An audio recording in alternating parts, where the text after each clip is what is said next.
Il y a bien de manières de définir les choses qui sont autour de nous. Et c'est en ce terme-là que Science et Foi est venu répondre à plein des questions que la plupart se posent. Blaise Pascal a dit « Beaucoup de sciences nous rapprochent de Dieu, mais par contre très peu nous en éloignent ». Alors notre sujet s'intitule « Système colloïdal, dualité, esprit, eau ». Voyons ensemble, pour les nuls, c'est quoi un système colloïdal? Très rapidement, un système colloïdal, c'est un système, comme on le dit, où il y a une matière qui est dispersée sous la forme des particules, mais dans laquelle il y a un milieu qui a queue. Non? Oui. Ok, c'est bon, reprenons de le début pour les nuls. Nous avons un liquide, de l'eau. Bibliquement parlant, l'Écriture montre lors de la création, il y avait de l'eau. Venant d'où? Ça, la Bible ne le précise pas. Mais ce dont on sait, c'est qu'il y avait de l'eau. Mais il y a quelque chose qui s'est passé avant. Il y a eu un tohu-bohu. L'informe est vide. On considère qu'en science, il y a une répartition de la matière, un peu comme la matière a été libérée. Et nous considérons que quand on parle d'un système colloïdal, c'est de l'eau, mais dans laquelle il y a des petites particules. Alors bibliquement parlant, ça s'explique un peu. Parce que lorsque Genèse chapitre 1, le verset 1 dit « Au commencement, Dieu créa les cieux et la terre », le verset 2 dit « La terre était informe et vide ». Encore là, il ne s'agit pas de l'exégèse profonde de ce texte. Nous en laissons à ceux qui maîtrisent l'hébreu. Mais ce dont nous savons, c'est que le mot utilisé par « été » est vraiment aberrant parce que le véritable mot, c'est le mot « devint ». Pourquoi du verbe « devenir » ? Parce que quand Dieu crée les cieux et la terre, il ne l'a pas créé informe et vide. Donc, puisque la terre est devenue informe et vide, un élément s'est passé. Alors, allons aux origines de toutes les sources. Sous la peau tranquille de l'eau qui dort, des poussières infiniment petites s'éveillent. Colloïdes, nuées sans forme ni mort, tissant des routes où la lumière sommeille. Elles flottent en silence, fines comme prière, chargées de mémoire, d'argile et de sève, liées par des forces qu'on ne voit que peu. Charge et pont, échafaud d'une brève trêve, ô esprit doux qui souffle et fait se fondre. Tu plies le pH, tu fais choir les barrières, tu rapproches ce qui semblait se répondre. Tu scelles les grains par des mains légères. Quand l'ion divalent serre la couche fragile, les répulsions cèdent, l'amas devient berceau. Comme toi qui rassemble l'âme vacillante, tu changes les désordres en un cercle nouveau. Humus et limon portent tes paroles, absorbent les peines, les lourds sels du monde.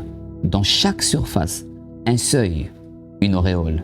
Le petit retient le grand et la foi abonde. Fait que nos mains comme eau clarifiée sachent fauculer l'orgueil, filtrer la haine, que nos regards, en couches superposées, laissent passer la clarté où la paix se promène. Saint-Esprit, dans l'ordre, tu murmures la loi. Unir, transporter, purifier son bruit. Que nos vies tiennent ferme à cette mystérieuse foi, être colloïdes d'amour dans l'immense nuit. Assez scintillant comme poème. Ça raconte un peu les origines, mais avec des mots comme pH, comme ion, divalent, trivalent, ça complique un peu la compréhension. Alors revenons à la Bible. Une narration de Moïse, une explication liturgique et théologique qui est très simple. Au commencement, Dieu créa les cieux et la terre était informe et vide, et Dieu dit. Mais avant d'arriver à ce que Dieu a dit, voyons ce que Dieu a fait. Lorsque l'Écriture nous montre qu'il y a eu la création, la première création semblait être parfaite. Mais il y a ce qu'on appelle l'intervalle. L'intervalle qui est l'élément fondamental entre le premier verset et le deuxième verset du premier chapitre de la Genèse. Quelque chose se passe. Pourquoi un Dieu si parfait, comme les hommes de foi peuvent le dire, peut-il créer quelque chose qui soit à la fois informe et vide? Nous avions dit, ce n'est vraiment pas lui qui a créé ça. Mais il y a quelque chose qui se passe. C'est Ésaïe chapitre 14 qui nous le montre. Lisez ensemble ce texte avec moi. Ésaïe 14, le verset 12, version Louis II. Te voilà tombé du ciel, astre brillant, fils de l'aurore, tu es abattu à terre, toi le vainqueur des nations. 13. Tu disais en ton cœur, Je monterai au ciel, j'élèverai mon trône au-dessus des étoiles de Dieu, je m'assiérai sur la montagne de l'assemblée, à l'extrémité du septentrion. 14. Je monterai sur les sommets des nues, je serai semblable au Très-Haut. Voyez-vous ensemble avec moi que ce texte raconte la chute de Lucifer, l'astre brillant. Lucifer chute, mais lorsqu'il chute, l'Écriture ne montre pas exactement où est-ce qu'il chute. Mais attention, c'est un astre qui est en train de chuter. Et j'aimerais bien juxtaposer par un deuxième texte pour que tout le monde arrive à comprendre. Luc chapitre 10, le verset 18.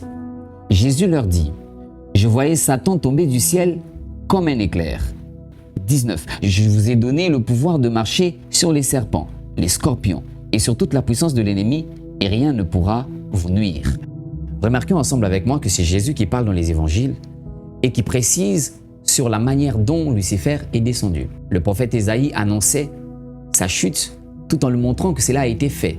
Mais Jésus vient donner la descente. Ça descend un peu comme vous l'avez vu. Ça descend de manière brutale, comme une météorite qui est relâchée de quelque part. Lucifer pénètre cette fois-ci la voûte terrestre et quand il la percute, quelque chose se passe. C'est le tohu-bohu. Et de cette explosion, on découle non pas de l'ordre, mais du désordre. Un peu de thermodynamique. Lorsqu'on parle de l'entropie, la valeur S, elle peut être évaluée de manière à ce qu'on puisse calculer le désordre que crée lorsque nous sommes dans un système où il y a un travail ou une chaleur qui est active. Je sais que c'est difficile à comprendre. On va y aller un peu plus facilement. Bibliquement parlant, Lucifer, quand il pénètre la voûte terrestre, il la percute. Et Jésus dit, il est venu comme un éclair, comme une météorite qui est relâchée. Et cette fois-ci, la terre n'a pas pu contenir son choc et a été générée sous la forme d'une explosion. Et remarquez ensemble avec moi que de cette explosion, vous allez voir que la Bible est en train de préciser que dans ce chaos-là, deux actions seront importantes. La première sera, attention, lorsqu'il y a un désordre, il faut prendre des belles initiatives. Et Dieu va prendre la première initiative qui est quand même assez rigolo.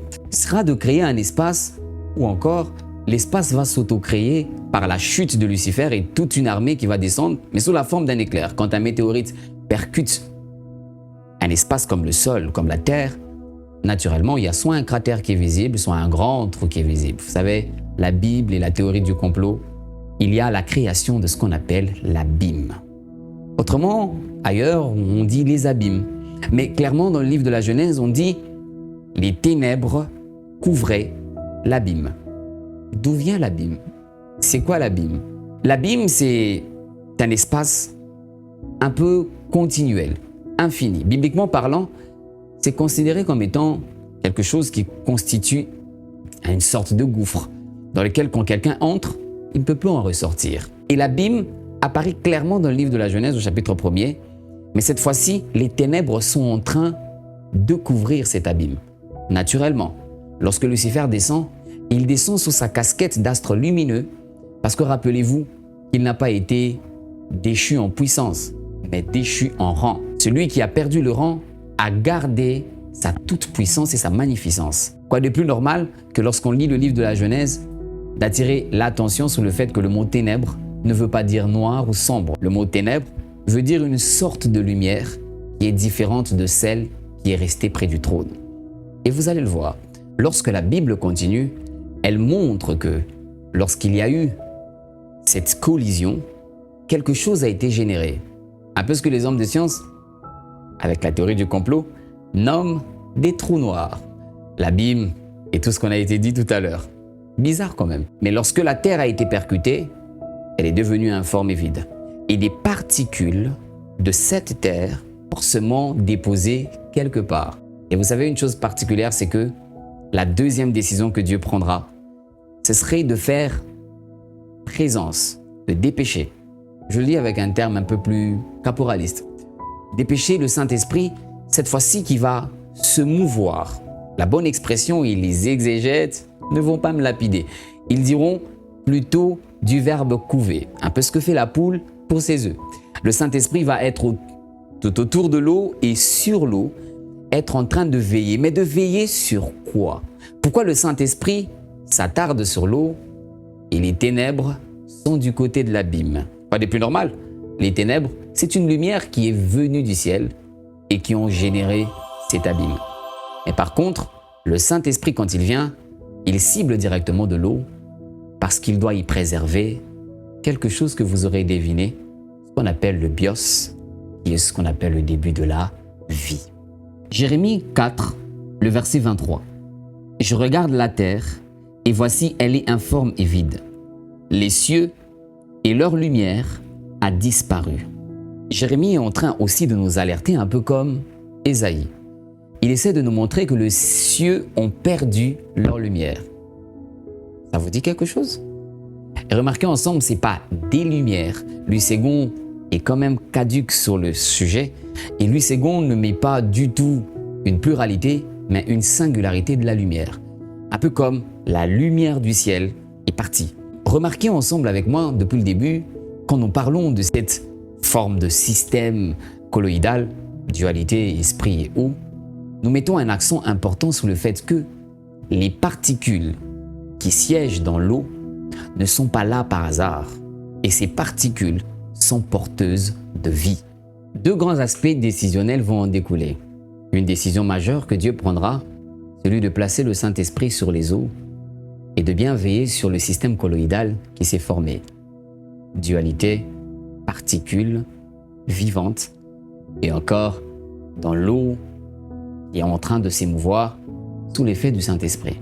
L'autre décision, c'est les ténèbres qui vont rester sur l'abîme, le trou noir ou simple cratère.